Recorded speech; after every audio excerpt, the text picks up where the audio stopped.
Selamat siang pemirsa, 30 menit ke depan bersama saya Majid Abdul akan membawakan acara terbaru kita, yaitu Di Balik Kaca Nova, di mana dalam program ini kami akan menyuguhkan kepada pemirsa tentang wawancara eksklusif kepada narasumber-narasumber yang berkompeten di bidangnya, tentunya dengan isu-isu yang sedang beredar di masyarakat.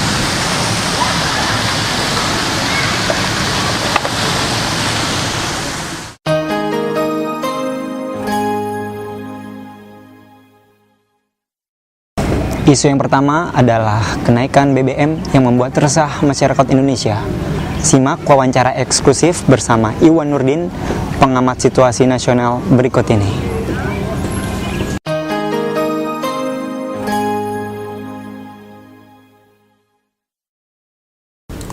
Selamat siang Pak Iwan Nurdin, terima kasih untuk waktunya dan kesempatannya untuk wawancara. Nah, berbicara mengenai kebijakan pemerintah untuk menaikkan harga BBM ini kan sedang hangat-hangatnya dibicarakan dan membuat masyarakat Indonesia geger juga. Sebenarnya menurut Bapak apa sih argumentasi dari pemerintah untuk menaikkan harga BBM ini, Pak?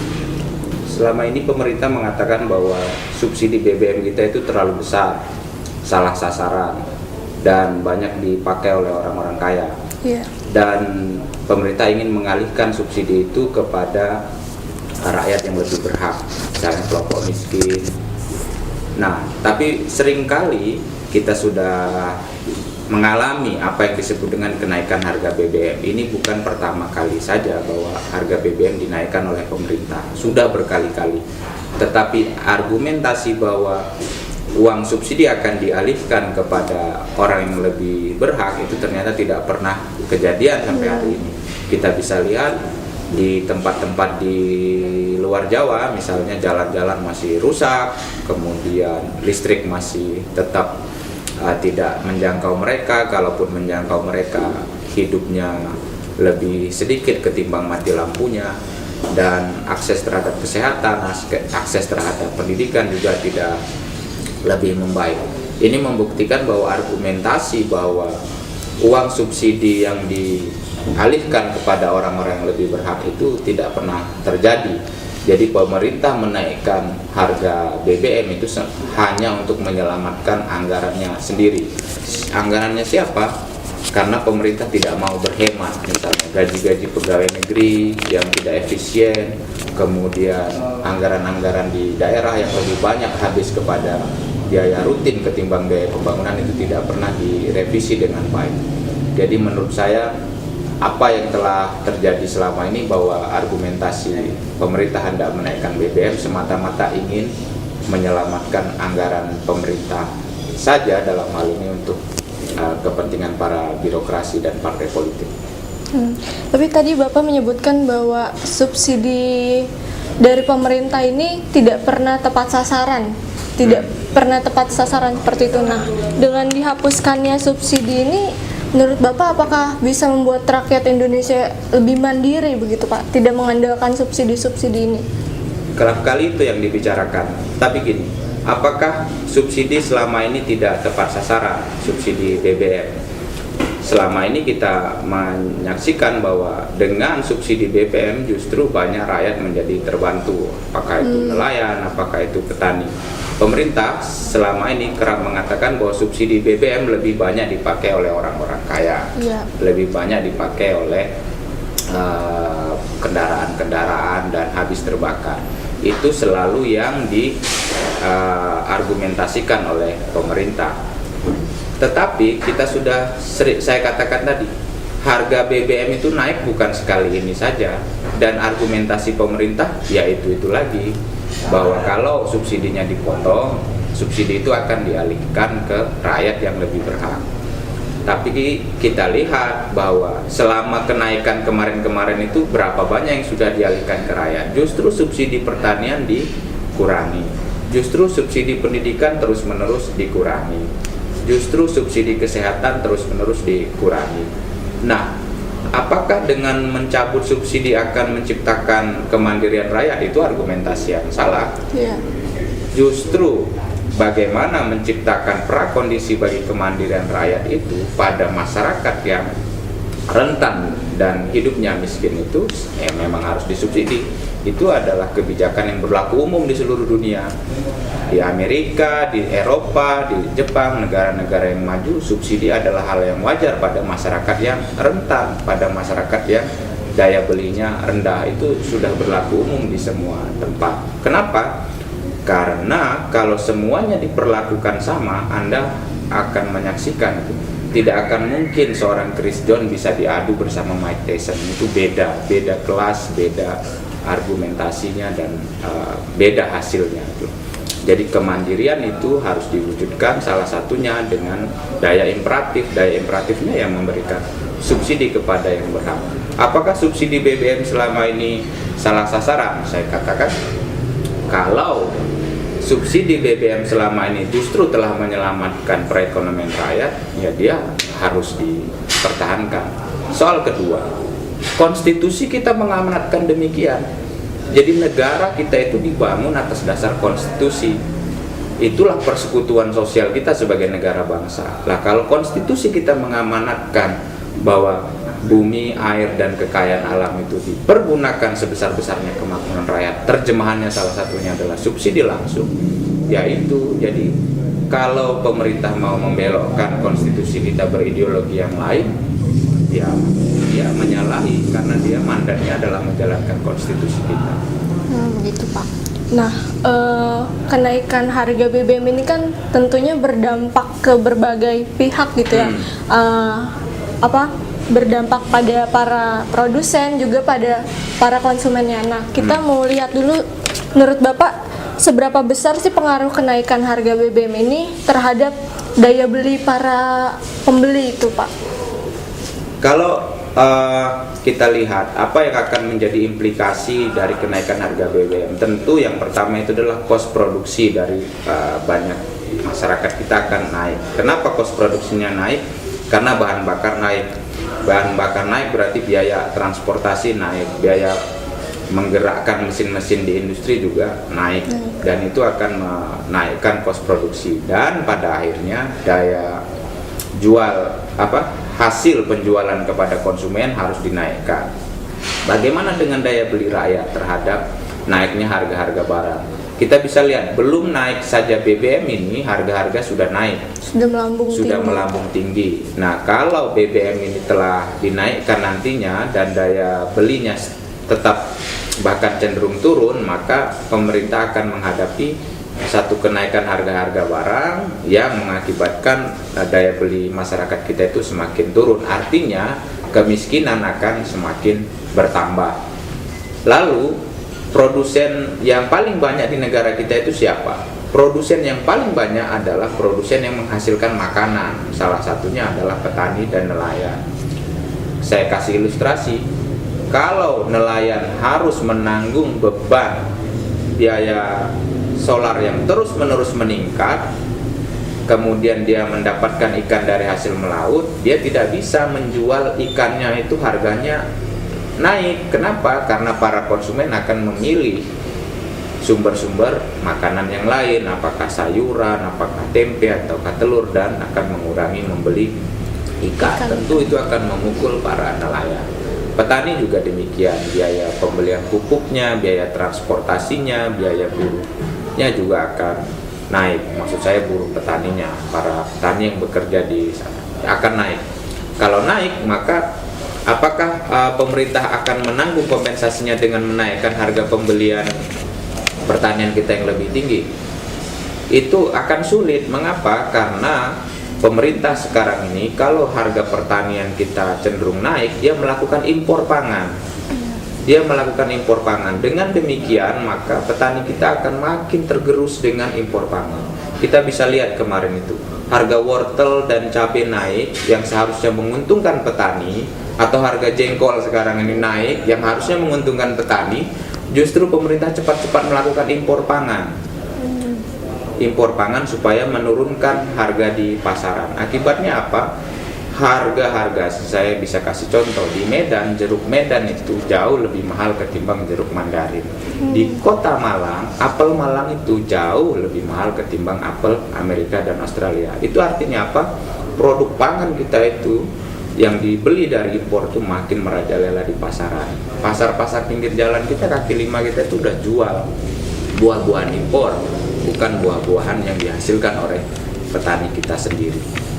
Nah, itulah daya yang akan memukul kehidupan para petani kita berhadap-hadapan dengan produk-produk impor akibat dipangkasnya subsidi BBM itu. Berarti produk-produk asli kita justru tergerus oleh produk-produk luar gitu, dan Iya. pemerintah sendiri adalah pelakunya, seperti itu ya Pak? Pemerintah membuka keran impor itu secara luas karena dia tidak ingin harga-harga pangan naik dan dia tidak ingin melakukan proteksi terhadap para petani kita. Nah, selain untuk menaikkan harga BBM ini, menurut Bapak sebenarnya ada nggak sih celah lain atau solusi lain yang bisa dilakukan pemerintah itu untuk mensejahterakan masyarakatnya, sehingga nantinya masyarakat juga nggak akan menanggung beban pemerintah juga, seperti itu Pak? Apakah ada solusi lain? Solusi lain ya sesungguhnya ya jangan menaikkan harga BBM. Dengan cara apa? Satu, industri migas kita dikuasai sepenuhnya 70-80% itu oleh industri migas asing. Chevron yang berkuasa di sini. Kemudian ConocoPhillips, Total, Shell, semuanya berkuasa di sini, termasuk juga Petronas. Padahal konstitusi kita mengamanatkan semua itu harus dikuasai oleh negara dan dipergunakan sebesar-besarnya untuk kemakmuran rakyat. Kalau pemerintah mau melakukan upaya renegosiasi kontrak terhadap pertambangan asing, maka keuntungan pemerintah dan negara kita tentu akan jauh lebih besar ketimbang mempertahankan mereka mengambil kekayaan demikian besar di sini kemudian demi kekayaan di negara asalnya. Itu yang pertama. Yang kedua, pemerintah bisa melakukan penghematan. APBN kita itu lebih dari 1.700 triliun, tetapi 80%-nya kalau dihitung-hitung dihabiskan oleh untuk biaya pemerintah itu sendiri, gaji, biaya perjalanan, biaya kedinasan, bahkan di daerah itu memakan anggaran 70% lebih APBD kita habis bagi anggaran-anggaran semacam itu. Tidak dipakai untuk pembangunan jalan, pembangunan listrik, perbaikan perekonomian rakyat dan lain sebagainya. Penghematan itu bisa dilakukan. Yang ketiga, pemerintah harus mengedepankan kehidupan petani kita. Kehidupan petani kita harus diprioritaskan karena dia adalah bagian terbesar petani dan nelayan. Dengan sendirinya, relasi antara pertanian dan industri, relasi antara kota dan desa itu akan makin kuat dan kokoh dan saling menguatkan. Dengan demikian, tidak hanya kemandirian ekonomi yang kita hasilkan, tetapi kedaulatan ekonomi yang akan bisa lebih tumbuh di negara kita. Saya kira masalahnya adalah di strategi pemerintah dalam membangun bangsa ini. Dalam hal ini, strategi jangka pendek dan menengah kita tidak jelas mencerminkan kita mau menjadi negara semacam apa ke depan. Gitu. Berarti salah satu solusinya adalah untuk melakukan negosiasi ulang pada para investor minyak dari Ya, luar. satu contoh kasusnya adalah gini. Harga ekspor gas mentah dari blok gas di Tangguh di Papua di Teluk Bintuni yang dijual ke Cina, yang di sana itu yang dihasilkan di Teluk Bintuni oleh BP di sana, British Petroleum, kontrak penjualannya dengan Cina itu harga gasnya jauh lebih murah ketimbang harga gas yang harus kita beli di dalam negeri. Itu nggak masuk akal. Kenapa? Kita membeli gas LPG 3 kg saja itu 12.000. Sementara pemerintah kita menjual gas kepada Cina itu bisa 12.000 per ton. Itu sangat tidak masuk akal. Kenapa? Ini adalah perilaku korup yang merajalela di negara kita dalam industri migas. Oke, kalau gitu terima kasih Pak Iwan Nurdin atas wawancaranya, atas kesempatannya. Terima kasih juga. Ya, selamat siang. Selamat siang.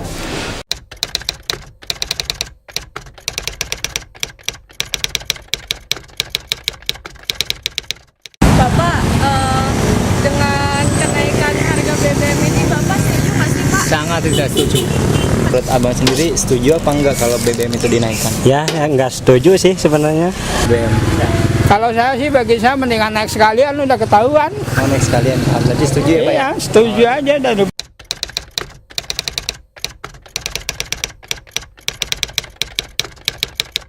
Apa alasannya tidak setuju?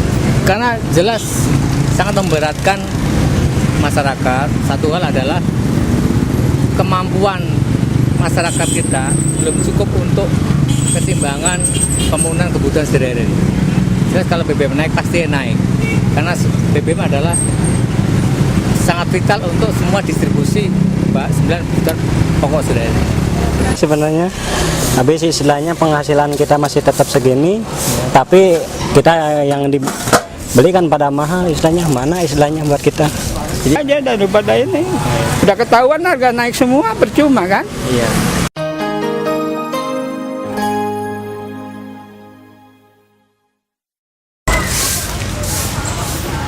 Isu yang kedua mengenai perkembangan teknologi informasi dan komunikasi di negara kita, Indonesia. Simak wawancara eksklusif selengkapnya bersama Heru Sutadi, pakar ICT berikut ini.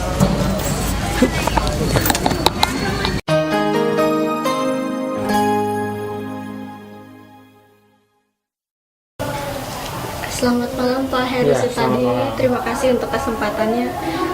Begini Pak, menurut beberapa sumber itu kan sudah banyak yang menyatakan bahwa saat ini masyarakat Indonesia sudah terbilang masyarakat yang informatif. Dalam artian bukan hanya konsumtif terhadap informasi tapi juga produktif. Tapi masih banyak juga yang menyebutkan belum semuanya. Nah, menurut Bapak, bagaimana upaya kita Pak yang harus kita lakukan untuk meningkatkan pengetahuan ICT pada masyarakat ini Pak? Jadi memang negara ini agak cukup kompleks gitu ya.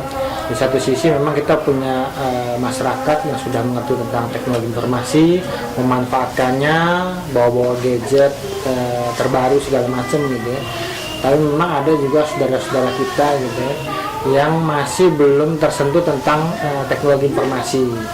Ada yang di terutama wilayah timur di Papua, kemudian suku-suku pedalaman segala macam gitu ya. Kemudian juga selain itu juga kita punya 72.000 desa di Indonesia gitu ya.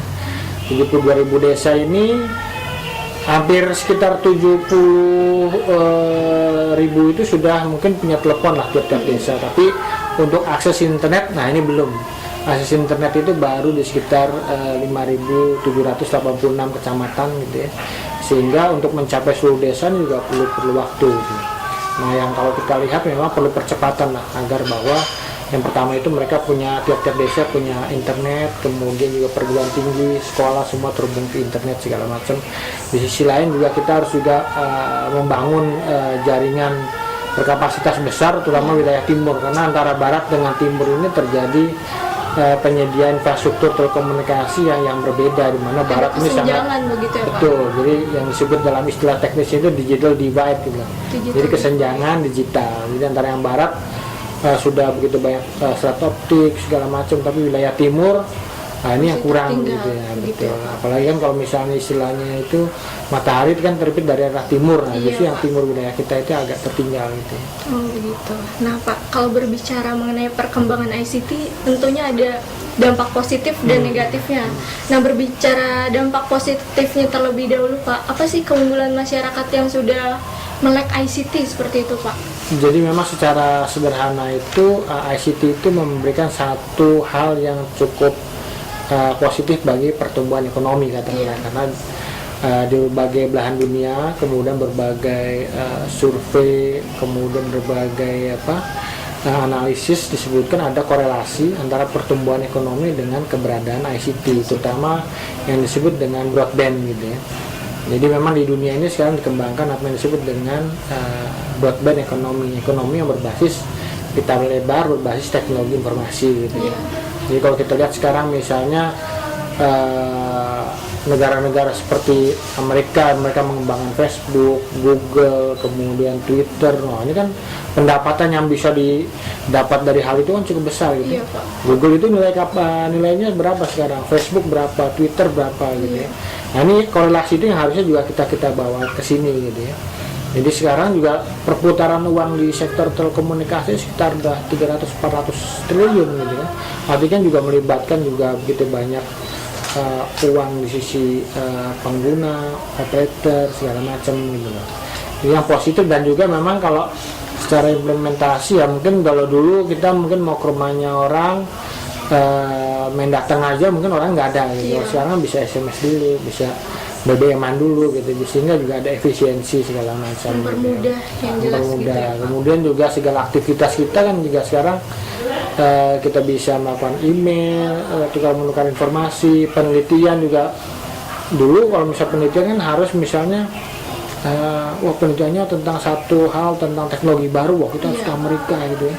Tapi sekarang kita bisa searching di Google segala macam, dapat tuh semua jurnal-jurnal yang terkini segala macam gitu ya.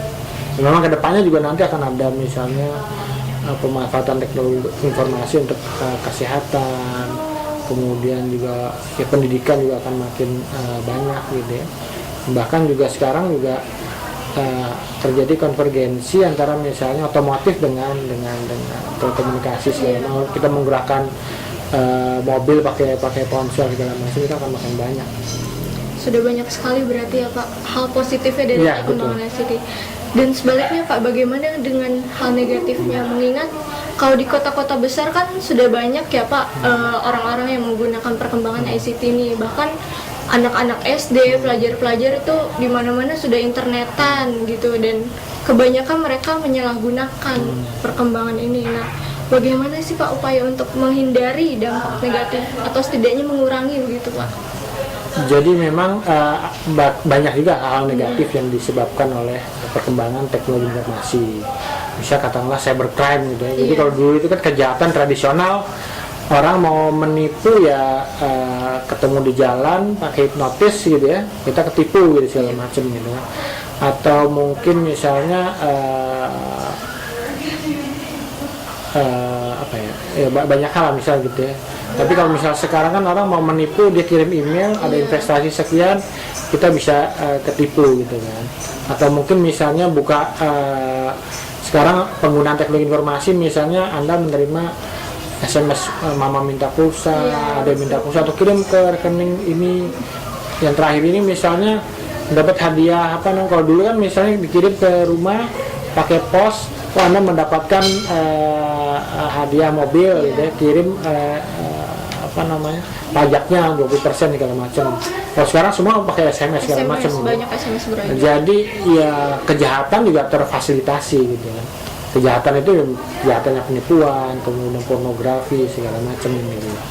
Nah kalau kita lihat memang teknologi informasi ini seperti ya pisau bermata dua, tergantung bagaimana kita memanfaatkan ini. Jadi kalau kita manfaatkan secara positif, dia akan positif. Tapi kalau dipakai secara negatif, ya dia akan negatif ini. Iya. Jadi yang pertama itu memang harus dikuatkan tiap diri kita bahwa internet ini harus dimanfaatkan secara positif. Kemudian kedua, internet harus dimanfaatkan secara cerdas. Cerdas itu artinya misal ya kita internet sebulan berapa? Habis 300.000, 400.000 gitu ya.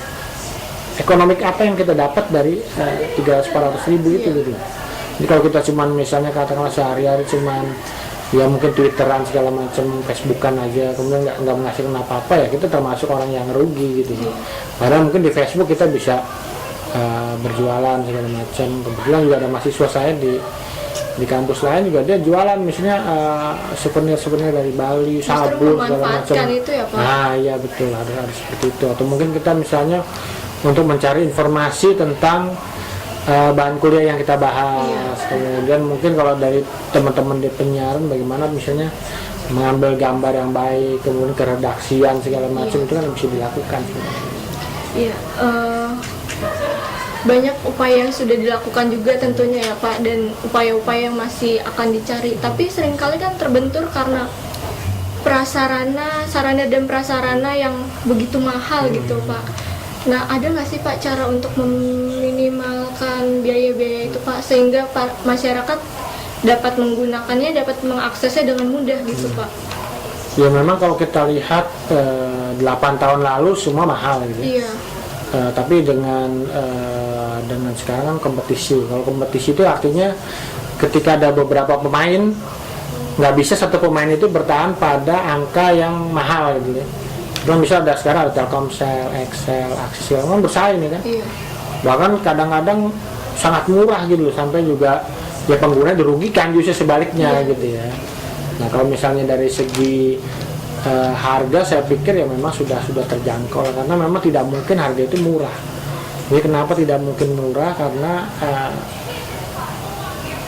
operator telekomunikasi kemudian penyelenggara internet kan dia butuh mungkin juga untuk bangun jaringan, butuh untuk iklan, ya kemudian juga sebagai perusahaan kan mereka juga butuh mendapatkan keuntungan kan gitu kan. Nah jadi titik tengahnya adalah terjangkau. Jadi bahwa oke lah operator penyedia jasa internet dapat untung tapi jangan tinggi-tinggi gitu ya.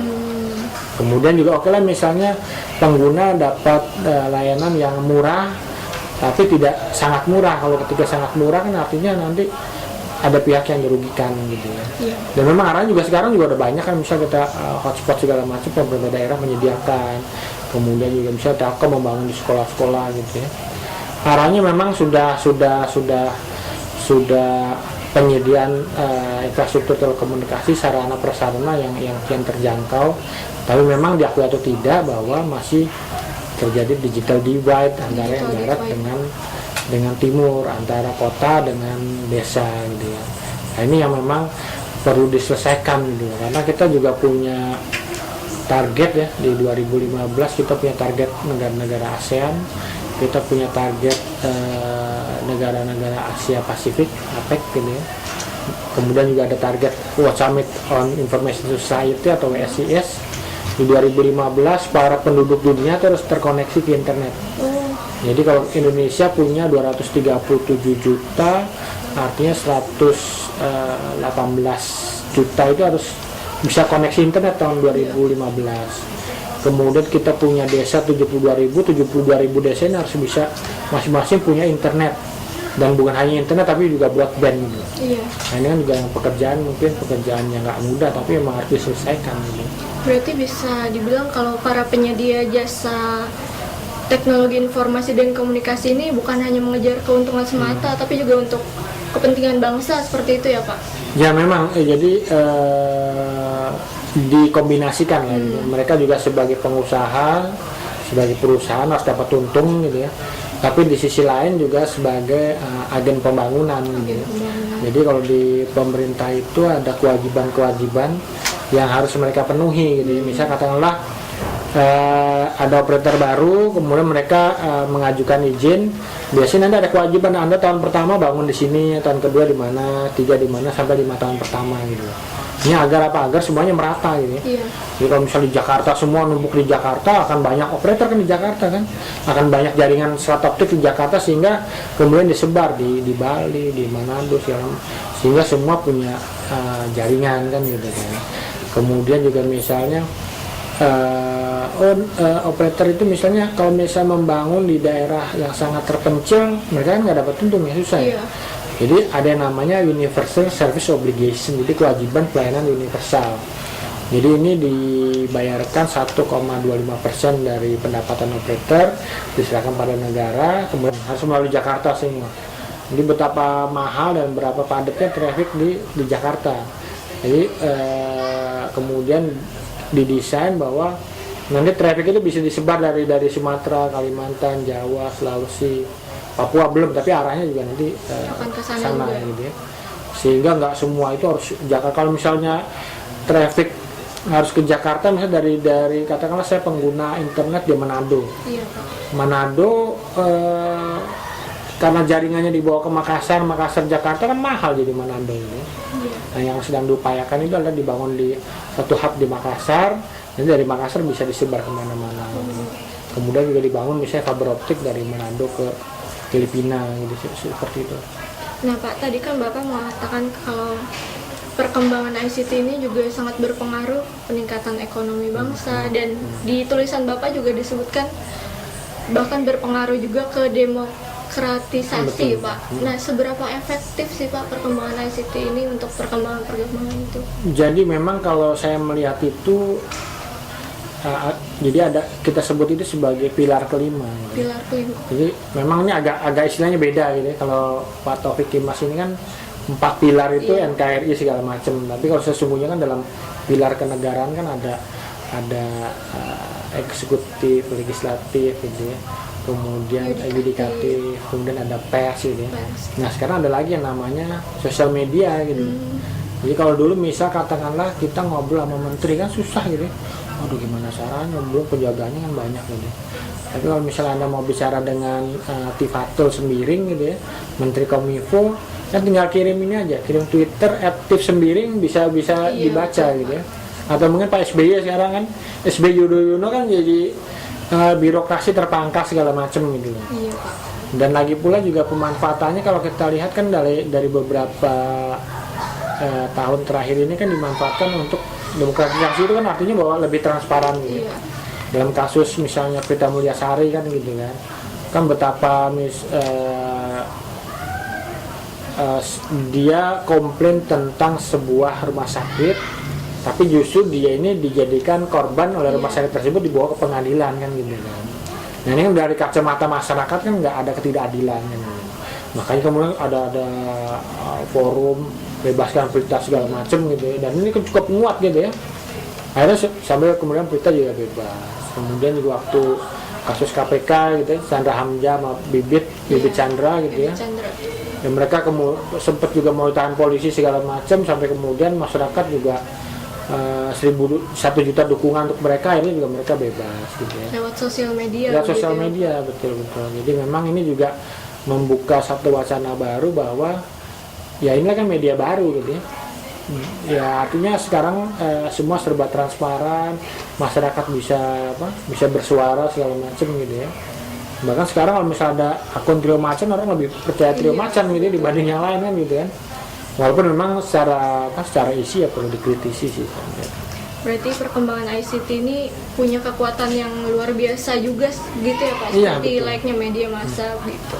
Jadi memang ICT itu adalah merupakan, kalau dalam teori media itu media baru ini. Jadi kalau media tradisional itu kan TV, kemudian koran, majalah segala macam. Sekarang ini ada yang disebut media baru ya, kombinasi dari dengan teknologi informasi gitu ya. Jadi kita bisa baca berita.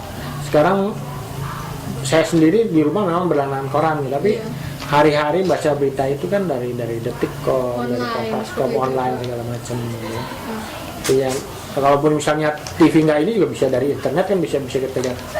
Ada Metro TV, ada TV One, ada macam-macam gitu. Baik kalau gitu, terima kasih Pak Heru Ya, tadi sama-sama. atas bincang-bincangnya, atas kesempatannya berbicara mengenai perkembangan ICT. Iya, sama-sama. Mudah-mudahan bermanfaat. Iya, selamat malam Pak. Selamat malam.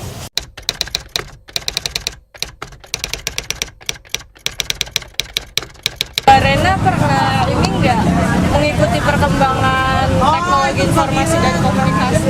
Ya sedikit-sedikit saya mengikuti. Perkembangannya ini Bapak ngikutin nggak sih Pak perkembangan internet ini? Kalau teknologi sih semua nggak ngikutin, karena saya itu kan di otomotif. Mengikuti perkembangan teknologi informasi kan? Alhamdulillah suka ya.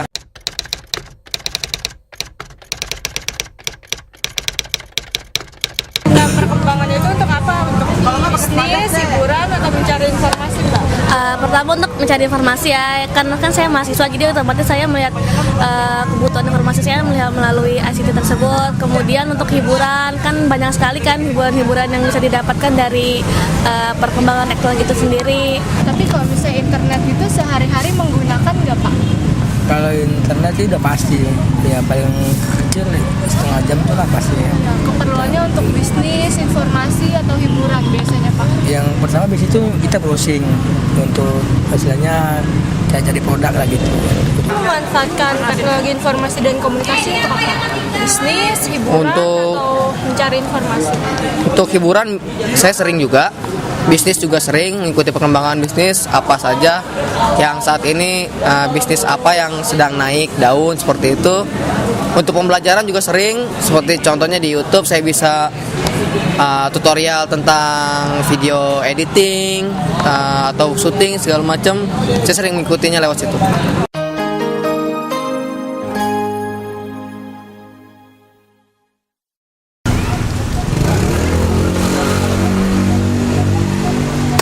Tidak terasa 30 menit pun berlalu. Saya, Majid Abdul, dan segenap kru yang bertugas pamit undur diri. Sampai jumpa di program Di Balik Kaca Nova berikutnya.